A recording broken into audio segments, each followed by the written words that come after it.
ಪೊಲೀಸರ ಮೇಲೆ ಹಲ್ಲೆ ಮಾಡಿದ್ದ ಗ್ಯಾಂಗ್ನ ಖಾಕಿ ಪಡೆ ಹೆಡೆಮುರಿ ಕಟ್ಟಿದೆ. ರಾಜಕೀಯ ಮುಖಂಡನ ಮಕ್ಕಳು ಅನ್ನೋ ಗುಂಗಲ್ಲಿ ಬಾಲ ಬಿಚ್ಚಿದವರಿಗೆ ಪೊಲೀಸರು ಕಾನೂನಿನ ಪಾಠ ಶುರು ಮಾಡಿದ್ದಾರೆ.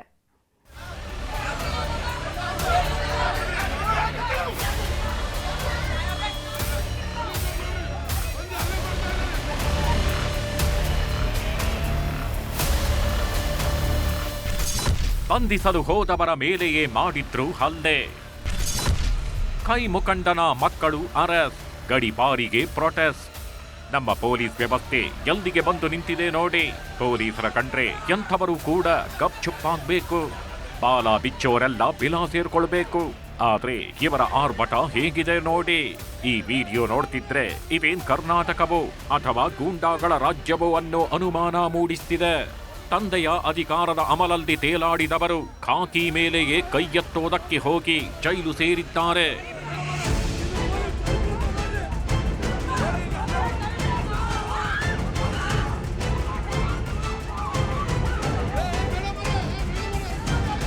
ಕಳೆದ 3 ದಿನದ ಹಿಂದೆ ದಾವಣಗೆರೆಯ ಇಮಾಂ ನಗರದಲ್ಲಿ ನಡೆಯಬಾರದ ಘಟನೆ ನಡೆದು ಹೋಗಿತ್ತು.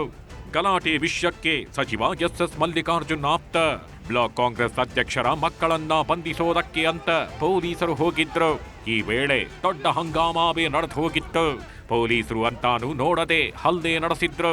ಮನೆಯೊಳಗೆ ಹೋಗಿದ್ದ ಪೊಲೀಸರನ್ನ ರಸ್ತೆಗೆ ಕರ್ಕೊಂಡು ಬಂದು ಧಮಕಿ ಹಾಕಿದ್ರು. ಇದ್ಯಾವುದಕ್ಕೂ ಸಿಪಿಐ ಗಾಯತ್ರಿ ಸೊಪ್ಪು ಹಾಕಿರ್ಲಿಲ್ಲ. ಕಿಡಿಗೇಡಿಗಳ ಗುಂಪು ಸುತ್ತುವರಿದು ಹೈಡ್ರಾಮಾ ಮಾಡಿದ್ರಿಂದ ಆರೋಪಿಗಳಾದ ಹುಸೇನ್ ಹಾಗೂ ಹಂಜಾ ಎಸ್ಕೇಪ್ ಆಗಿದ್ರು. ಪೊಲೀಸರು ಕೂಡ ಏನೂ ಮಾಡದ ಸ್ಥಿತಿಗೆ ಬಂದು ಬಿಟ್ಟಿದ್ರು.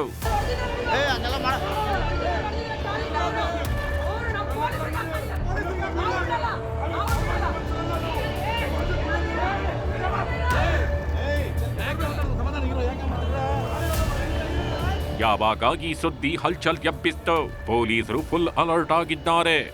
ಡಿವೈಎಸ್ಪಿ ಶರಣಬಸವೇಶ್ವರ ನೇತೃತ್ವದ ತಂಡ ಹಸನ್ ಹುಸೇನ್ ಹಂಜಾರನ್ನ ಹೆಡೆಮುರಿ ಕಟ್ಟಿದ್ದಾರೆ. ಇದೇ ವಿಷಯವಾಗಿ ಬೀದಿಗಿಳಿದ ನೇಕಾರ ಸಮುದಾಯ ಪ್ರತಿಭಟನೆ ನಡೆಸಿದೆ.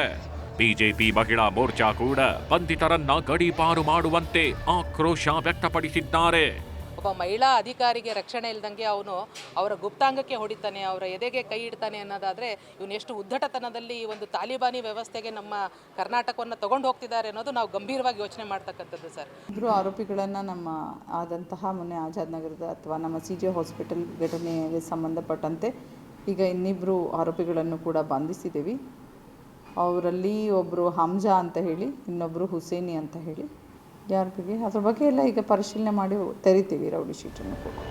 ಒಟ್ನಲ್ಲಿ ರಾಜಕೀಯ ಹಿನ್ನೆಲೆ ಇದೆ ಅಂತ ಪುಂಡಾಟ ಆಡೋರಿಗೆ ತಕ್ಕ ಪಾಠ ಕಲಿಸಬೇಕಿದೆ.